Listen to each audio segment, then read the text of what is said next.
Accompagnato dalla moglie Giulietta Masina, scende a Fiumicino Federico Fellini, vincitore col suo film 8,5 del recente Festival di Mosca. Federico Fellini, pur dichiarandosi soddisfatto del riconoscimento sovietico, non intende riposare sugli allori.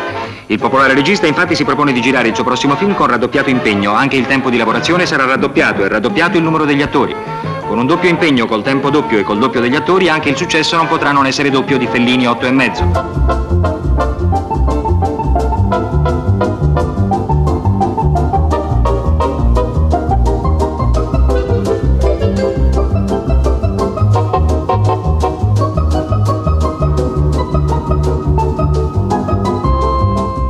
Fin dalla sua uscita nelle sale, Giulietta degli Spiriti non è mai stato salutato con troppo entusiasmo da parte di critica e pubblico. Anzi, in più di un'occasione, la pellicola del 65 ha collezionato stroncature piuttosto severe, tutte più o meno riassumibili in poche parole. Una specie di parodia scialba di 8,5. Una crisi di inspiration? E se non fosse per niente passeggera, signorino bello? Se fosse il crollo finale di un bugiardaccio senza più estro né talento? Sgulp? E proprio 8,5, l'indiscusso capolavoro di Fellini, non ha mai smesso di adombrare Giulietta degli Spiriti nella filmografia del regista riminese. Un paragone ingiusto, senza dubbio, anche se è impossibile negare delle evidenti similitudini date dalla vicinanza cronologica e da una atipica costruzione narrativa, riconducibile questa alla psicologia analitica junghiana che Fellini stava scoprendo proprio in quegli anni.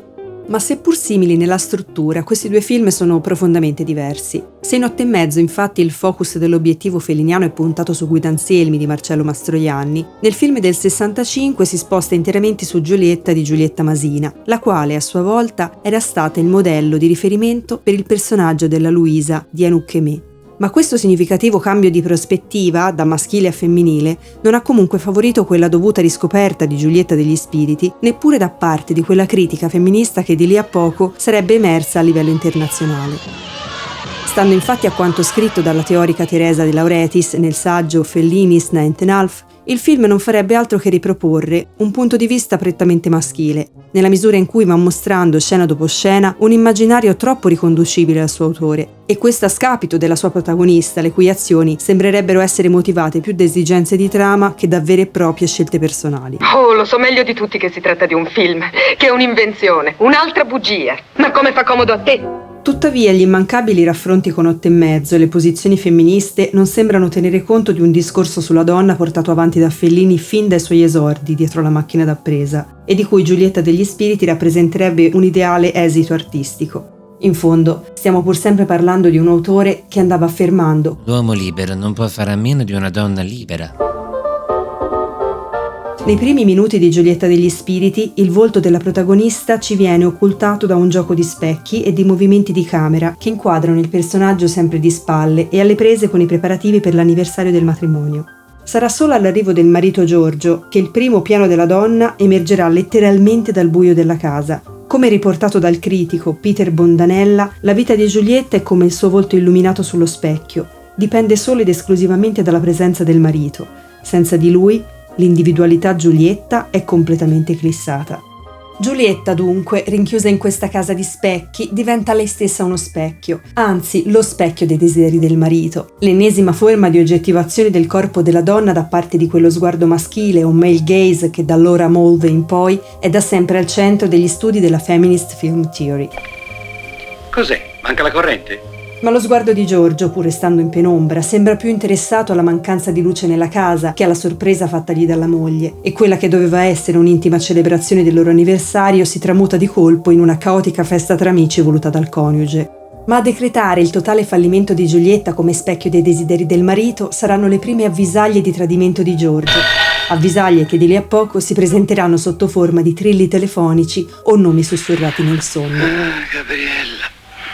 Da ieri notte mi sembra che tutto mi manchi. Ho paura che mio marito abbia un'altra donna.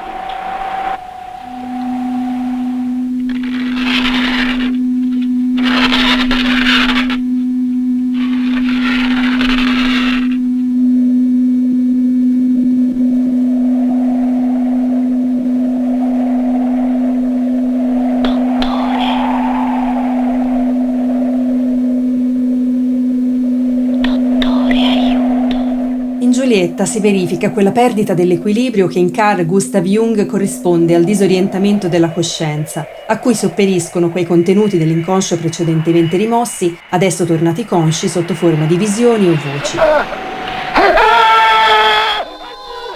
E l'inconscio di Giulietta è popolato da fantasmi o spiriti di un passato che ritorna. Più precisamente 2 ricordi dell'infanzia di Giulietta corrispondenti ad altrettante forme di spettacolo, il circo e la recita scolastica. Nel primo la sessualità straborda dai corpi esibiti di cannibali africani, uomini forzuti e trapezziste voluttuose. Nella recita scolastica invece la sessualità è mortificata da uno spettrale immaginario cristiano composto da suorine incappucciate, presidi infernali e sante mandate a rogo. Qui la Giulietta bambina sulla graticola e la danzatrice Fanny sull'altalena del circo sintetizzano graficamente la condizione della Giulietta adulta, la quale, anche da sposata, sembrerebbe non aver mai abbandonato i panni della martire vergine. Basta, vergognatevi, è un'indecenza! Ridatemi subito mia nipote! La figura positiva del nonno, stando all'interpretazione junghiana che Caroline Geduld ha dato al film, rappresenterebbe l'animus di Giulietta, ossia quella parte maschile dell'inconscio che ogni donna ha dentro di sé e che agisce inizialmente come elemento perturbatore sulla psiche femminile. Una bella donna mi fa sentire più religioso. Da qui i connotati blasfemi attribuiti al vecchio da un contesto familiare e professionale che andrà ad influenzare per sempre il ricordo che Giulietta ha del proprio parente, soprattutto alla luce della sua fuga d'amore con Fanny, in quello che sembra essere a tutti gli effetti un omaggio al 7° sigillo di Ingmar Bergman. Per Giulietta, ci dice Caroline Geduld, il sesso è pericoloso quanto la castità. E questo è il motivo per cui le immagini di entrambi vanno a confondersi sempre di più nelle sue fantasie e allucinazioni.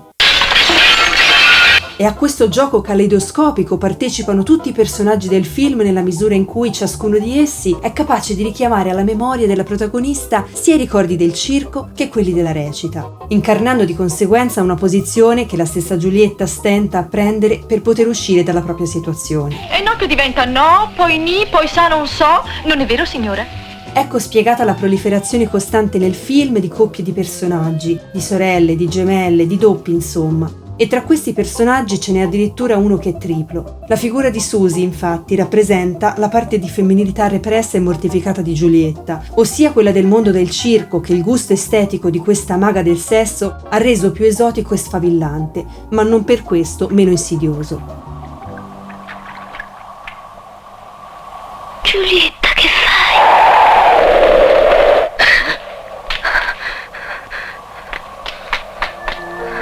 La faccio bene la parte? Nel momento in cui la donna si esibisce per l'occasione nella parte di una prostituta d'alto bordo, la sua figura viene oscurata dall'ombra dell'edificio. Come evidenziato dal già citato Bondanella, l'individualità di Giulietta scompare sia quando la donna ricopre il ruolo di mogliettina santa, sia quando ricopre un ruolo di libertina che non le si addice affatto. Carino quel kimono. Sì. Hai gli occhi rossi, hai pianto.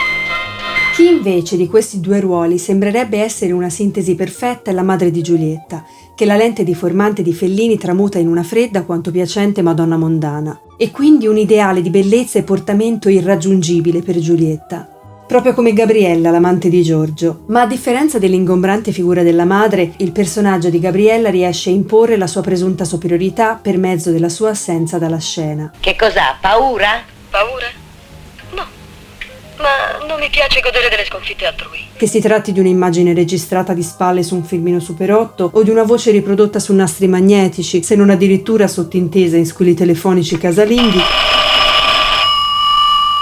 Gabriella arriva ad identificarsi con l'off-screen, con il fuoricampo cinematografico. Un fuoricampo minaccioso, in quanto sottintende un'imminente uscita di scena che Giulietta stenta ad accettare, quella del marito Giorgio dalla sua vita.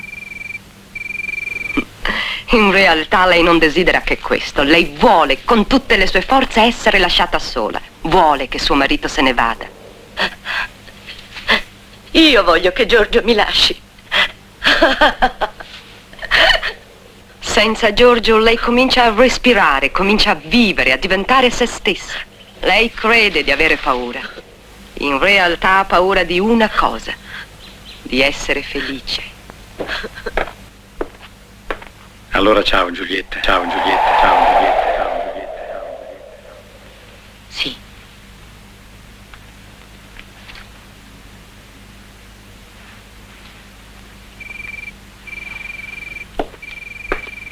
pare che io facevo andar via mio marito così, senza una parola, senza neanche avere il gusto di una spiegazione. Altro che lasciarlo andare, io gli avrei spaccato la testa. Le parti da protagonista di Giulietta Masina all'interno della galassia felliniana hanno rappresentato per l'attrice delle vere e proprie sfide interpretative, visti gli importantissimi modelli cinematografici che venivano scomodati per l'occasione. Se Gelsomina della Strada era un chiaro riferimento a Charlie Chaplin, il nome Cabiria rievoca addirittura il titolo dello storico peplum a cui prese parte Gabriele D'Annunzio in persona, senza contare poi Ginger di Ginger e Fred, palese omaggio alla celeberrima Ginger Roger della Golden Age hollywoodiana.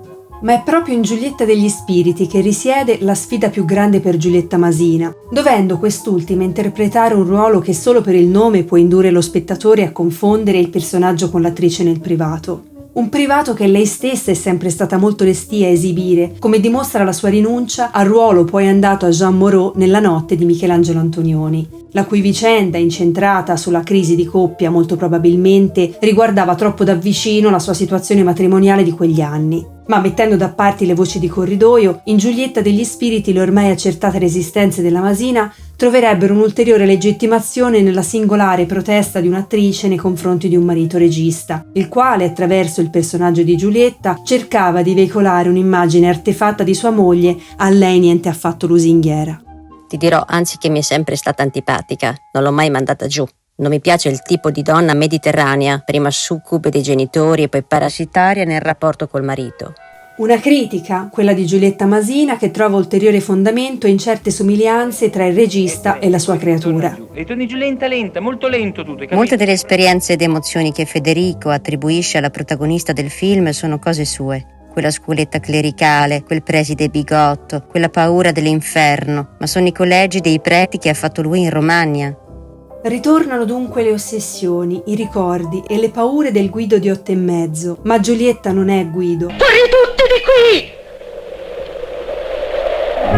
Ciò che Guido percepisce come un caos benefico per la sua creatività, Giulietta lo vive come l'incubo di qualcun altro da cui sente il bisogno di svegliarsi. La stessa recitazione compassata e controllata di Giulietta Masina sembra esprimere il distacco dell'attrice verso questo instabile mondo colorato a cui sente di non appartenere. E Fellini questa volta la lascia fare. Le resistenze al trucco, al vestito, alla parrucca, all'orecchino, le prese di posizione che altre volte mi erano sembrate delitti contro il personaggio, intollerabili intromissioni di femminilità, questa volta erano funzionali.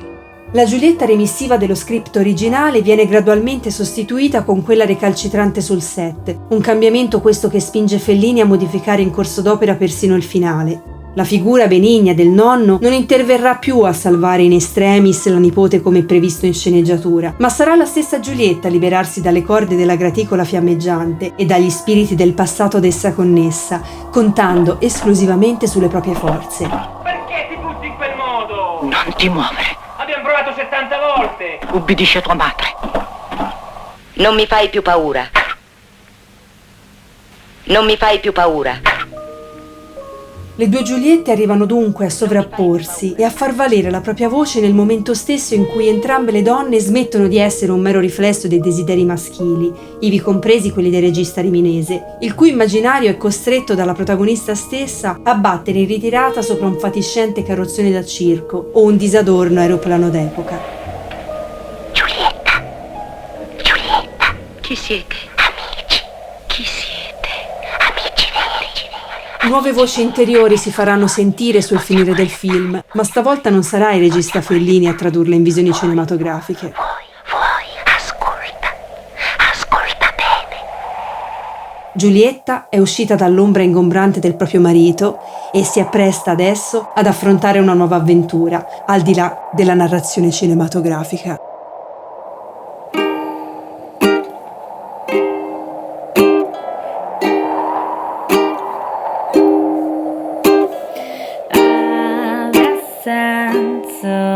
Star vicini, se ti sento come il vento in un film di Fellini, lentamente